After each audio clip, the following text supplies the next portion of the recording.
अस्सलाम वालेकुम नाज़रीन, मैं हूं सलवा स्नैन और आप देख रहे हैं सूर्या न्यूज़ HD। आइए नजर डालते हैं आज की अहम खबरों पर।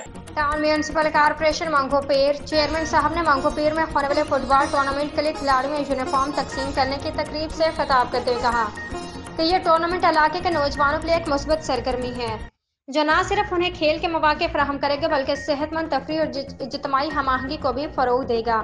हमारा मकसद नौजवानों को ऐसे प्लेटफॉर्म फराहम करना है जहां हम अपनी सलाहियतों को निखार सकें और आगे बढ़ सकें।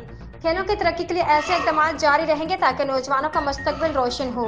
चेयरमैन साहब ने मजीद कहा कि हमारी कम्युनिटी में फुटबॉल के हवाले से बेपनाह टैलेंट मौजूद है, लेकिन अक्सर नौजवान वसाइल की कमी की वजह से अपनी सलाहियतों को उजागर नहीं कर पाते।